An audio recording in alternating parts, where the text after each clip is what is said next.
Let's talk about Rose and how wonderful Rose is. Rose is a beautiful flower. We all know her. She is the symbol of love and sensuality and romance and sex and all the yummy, gorgeous, lovely things. And Rose is affiliated with Venus and Aphrodite. So the planet Venus has a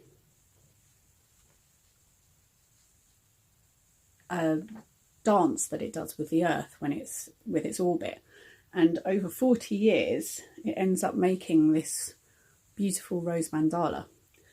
And I mean, I guess like our ancient ancestors noticed this and were aware of this. I mean, we didn't have TV, so we used to just sit and watch the stars and became aware of, because Venus also dipped below the horizon, and then so there's the morning star and the evening star, and she swaps from being morning to night. So then there's the whole going to the underworld and coming back again in spring, and all those legends that have come from that, of the star swapping and bringing the light back. It's a sign of the light coming back in springtime, and fertility and all of the things that get caught up in that. But this beautiful rose, 5-petaled rose, which looks like a wild rose, is the shape that Venus makes over 40 years. And it's why I got this tattoo on my 40th birthday, to celebrate my 40th birthday. My friend hand poked this tattoo for me, which is of the rose, which is a nice thing to get done. And whenever I start a ceremony or anything, since I've been working with my herbalism teachers, they've been teaching me all about the power of rose and this beautiful rose cream. This smells so good. You rub it on your heart, and then just the smell of rose just fills you up. So good.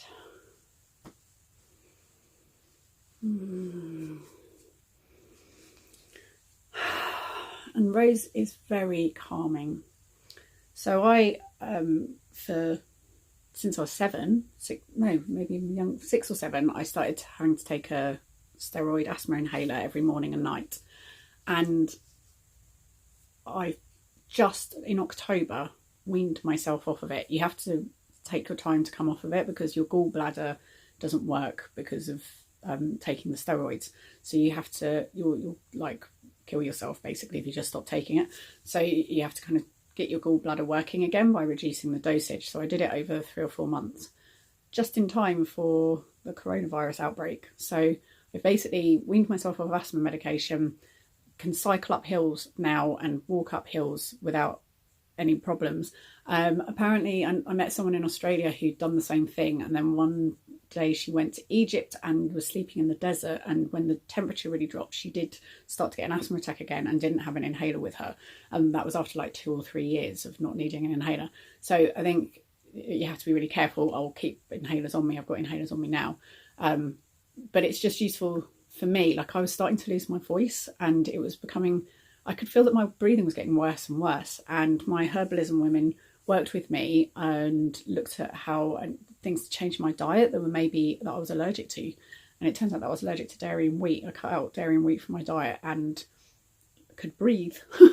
And they're both mucus inducing foods, so is egg and sugar. And I don't have refined sugar anymore. I just have natural sugar. And yeah, so I mean, I love honey, so I eat honey, but I've cut out wheat and dairy, and I found that I can breathe. But part of the psychology of coming off of the inhaler and not panicking, because part of asthma is the psychology of it, has been supported by oats and rose. And I'm going to do a video on oats as well. But rose is just so calming. And so I get up in the morning. I'm always surrounded by roses. When I got married, our wedding flowers were roses. We had roses on all our tables. I had a big bunch of roses for my wedding bouquet. And I'll wake up in the morning and I make myself a rose and love tea, which is what I also use in the sacred cacao. And I put it in my lovely teapot that my friend Shelley's mum made for me, which is covered in lovely roses. And I have it's not a rose cup. My best friend bought me this, saffron, and I drink my rose tea out of my special cup. And when I make the tea, as I showed you in the other video, I'll always put a blessing in the tea and give the tea a blessing, what my intention is for the day. Today my intention is to be generous and open and loving. And throughout the day I'll just drink rose tea, and it keeps me feeling really calm. And I use the rose cream. I found some amazing chocolate called Conscious Chocolate Love Potion number 9, and it's sugar-free, dairy-free, and it's rose flavoured. So it's kind of a bit Turkish delighty, but not quite as sweet and sickly as Turkish delight. It's just delicious and it melts in your mouth. It's actually the nicest chocolate I've ever had, and it doesn't have dairy or sugar in it. So good. I actually bought a whole box of them and then hid them for myself so I wouldn't eat them all in one go, and still can't find them. It's been over a week and I still can't find them. It's really annoying. But yeah, somewhere in the house there's a whole massive box of these chocolates, but I hid them for myself too well. And then the other thing is star child oils. I always use star child oils and incense. So this here's a Venus incense and the star child rose oil, and I'll put this in the oil, oil diffuser, and just fill the room with the smell of rose oil.